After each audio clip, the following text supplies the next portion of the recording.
Eddy Kisongele, belle culture, c'est quoi ton projet? Je travaille à la réforestation des forêts du bassin du Congo. Pourquoi faire Dikisongele?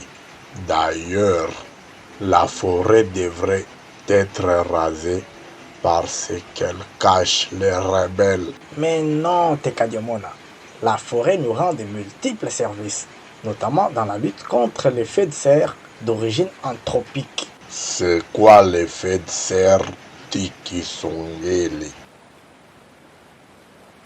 Le soleil envoie de la chaleur vers la Terre. Une partie est absorbée par le sol, puis renvoyée vers l'atmosphère.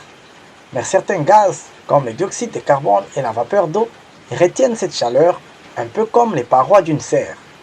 Et cela pour maintenir une température favorable à la vie. Donc, l'effet de serre n'est pas un phénomène foncièrement destructeur? Pas du tout. C'est même grâce à ça que les habitats terrestres conservent une température indispensable à la vie. Sans l'effet de serre, la Terre serait un énorme congélateur qui finirait par tous nous tuer. Mais attention, quand il y a trop de gaz à effet de serre dans l'atmosphère, la chaleur devient excessive. C'est le réchauffement climatique.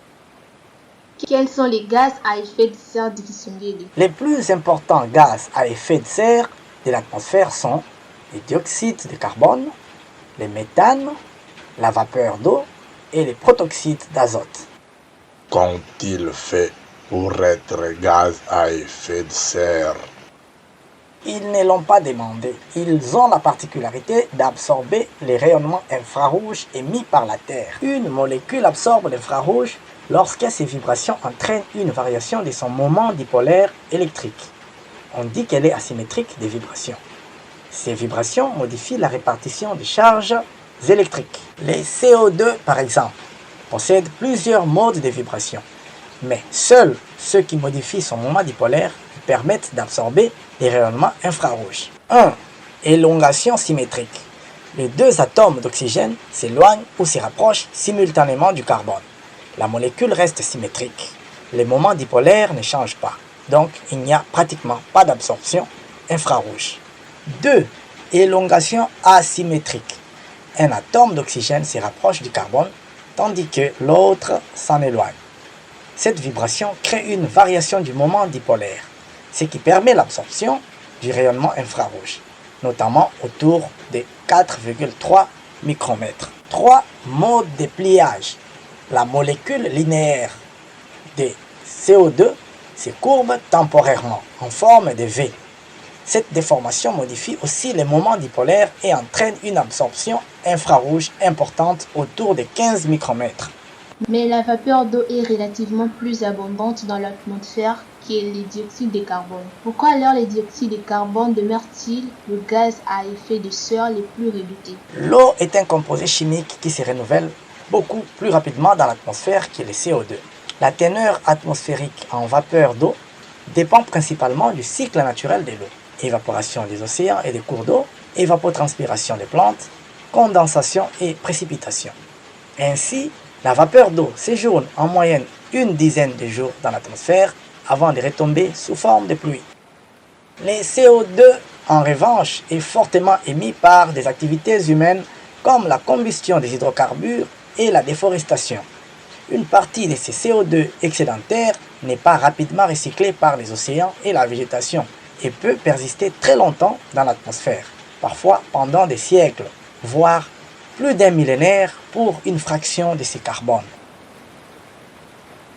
Mais les arbres captent les CO2 pour réaliser la photosynthèse et stockent une partie du carbone dans leur bois.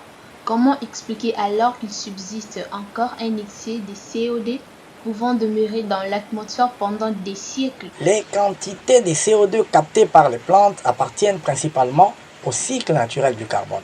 La photosynthèse absorbe le CO2 atmosphérique, tandis que la respiration des êtres vivants et la décomposition de la matière organique en réémettent. Ce cycle établit généralement un équilibre qui empêche une accumulation excessive de CO2 dans l'atmosphère. En revanche, les CO2 émis en excès par les activités humaines dépassent la capacité d'absorption des plantes et des océans. Cette fraction excédentaire s'accumule alors dans l'atmosphère et peut y persister pendant des siècles, voire jusqu'à environ 1000 ans. pour une partie du carbone émis. Les pétroles que nous brûlons est un composé riche en carbone, resté séquestré sous terre pendant des centaines de millions d'années. En seulement 2 siècles, les activités humaines ont réinjecté une grande partie de ces carbones dans l'atmosphère sous forme de CO2. Que devons-nous faire? Nous devons réduire les émissions de CO2 d'origine industrielle et fossile, limiter la déforestation et promouvoir la réforestation.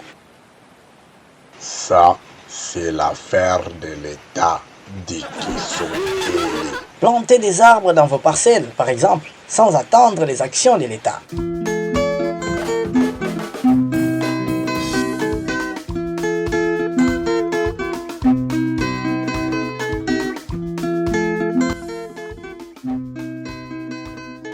Hé, Dikisongeli, belle culture, c'est quoi ton projet?